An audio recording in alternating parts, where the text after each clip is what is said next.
Chapters. We hope you're having a great spring break. I'm here to read another chapter in Pax. I know it's been a while since I put a video up, so I'm trying to get one up today for everybody. So this is chapter 5, and remember we were still trying to figure out how Peter and Pax would find their way back to each other. Both are looking for one another, and so hopefully they will soon find one another. Chapter 5. This is my territory. Pax was so startled that he nearly toppled from the oak trunk he'd been drowsing on. All day he'd been keeping watch and seen nothing larger than a grasshopper. And now here was a bright, furred vixen. He had never seen another fox before, but he knew. Younger and smaller and a female, but fox. Instinct told him also that the way she held her ears and tail erect meant she expected his submission. I hunt here. Pax felt an urge to run back to his crude nest and press himself into the remaining stalks, as if retreating to his pen, but he had resisted it. What if his boy came back and he wasn't here? He flattened his ears to show he meant no threat, but that he would not leave. The vixen paced over, and Pax drew in her scent, as familiar as his own, but also exotic. She sniffed and bristled in distrust at the human scent on him. Pax had been born with that same instinct as well, but distrust is no match for kindness administered consistently and unmeasured, especially in creatures new to the world. Sorry, I lost my spot. Pax had only been 16 days old when Peter had rescued him, a fatherless, motherless curl of charcoaled fur, his eyes barely opened, and it wasn't long before he'd come to trust the quiet, gangly boy who'd brought him home. The vixen poked her pointed snout in to sniff him more closely and bristled again. This scent is my boy's. Have you seen him? Pax shared the most important features of his human, the naked round ears, the towering legs, so probably long that Pax always feared he would topple over when he ran. The black curled hair that grew to different lengths then became short again. No humans are here, but they are approaching. Just then, Bristle's head rose as if jerked on an unseen wire. Her ears pricked, trained on a slight rustling in a nearby tuft of broom sedge. Her rear began to twitch, gathering energy. She sprang high and then, paws tight over her black nose, dived into the grass with a flash of white-tipped tail. Pax sat up, alert. In a second, Bristle's head reappeared, and in her jaws was a wood rat. She leaped clear of the grass, bit through the rat's neck, then dropped it to the ground. Orphaned before he'd been weaned, Pax had never eaten raw prey. His hunger rose at the blood scent, and so did his curiosity. He took a cautious step closer. Bristle growled, and Pax retreated to watch from a safe distance. He grew hungrier as she crunched bites. He thought of the brimming comfort of his kibble bowl, the pleasure of Peter's hand-fed treats, and the ultimate reward, peanut butter. He needed to find his boy. His boy would feed him. Before he could ask about the approaching humans, Bristle picked up what remained of the rat, a single hind leg with its long tail, and stalked off with it dangling from her jaw. Pax watched as she wove her way between the grass tufts, becoming only flashes of flame and white, leaving. He was swept by the memory of his human's car roaring away and its stinging spray of gravel.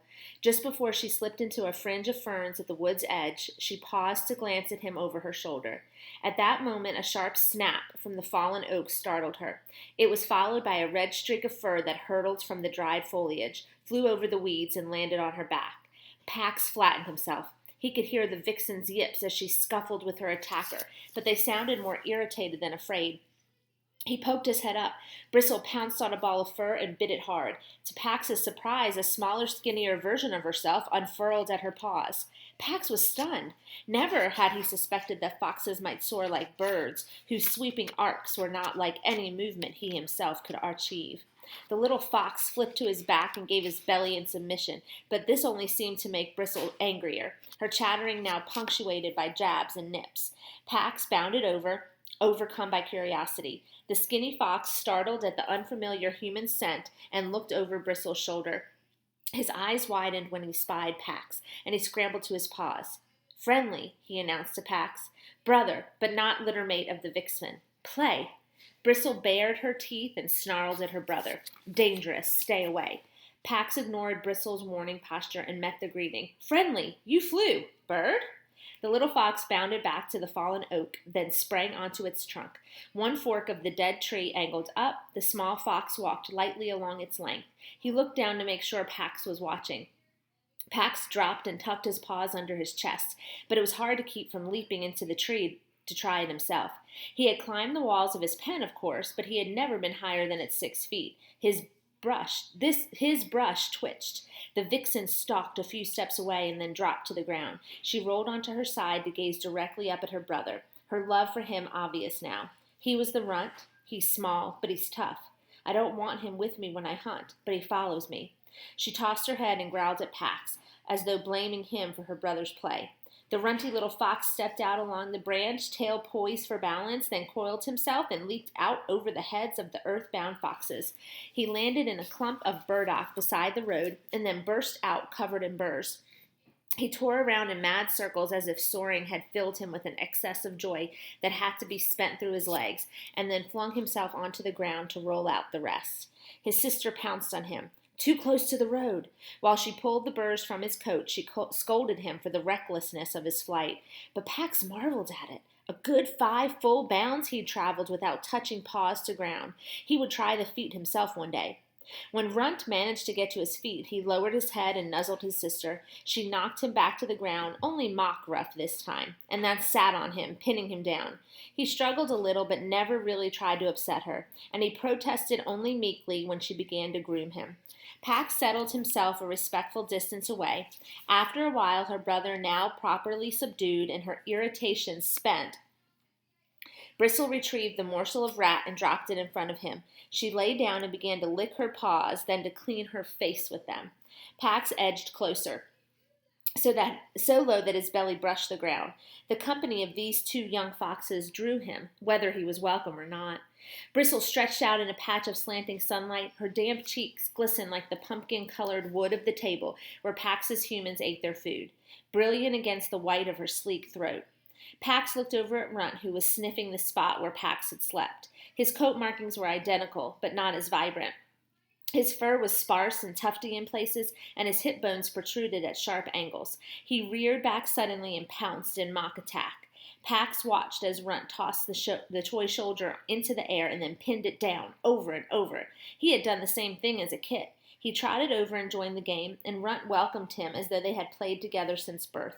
Bristle got to her feet. Bring it here. Her brother ignored her for a moment, but then, as if he had been judging the limits of his sister's patience, he loped over and dropped the toy at her paws.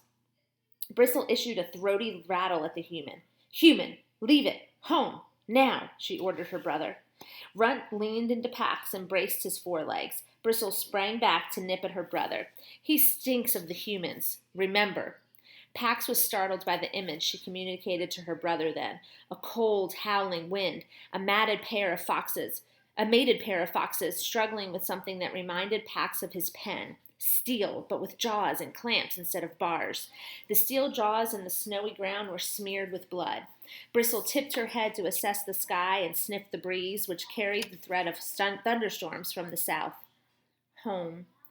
Runt lowered his tail and began to follow his sister, but then he turned back to Pax, inviting him to come as well. Pax hesitated. He didn't want to leave the spot his humans would return to, but dark clouds were rolling in, and just then thunder boomed in the distance. He knew his boy would not venture out during a storm. He didn't want to think of getting drenched by the side of the road. Alone. He tucked the toy soldier into his cheek and set out after the 2 foxes. Bristle turned when she sensed his presence. One night only, human stinker. Pax agreed. He would follow his scent back to the road after the storm.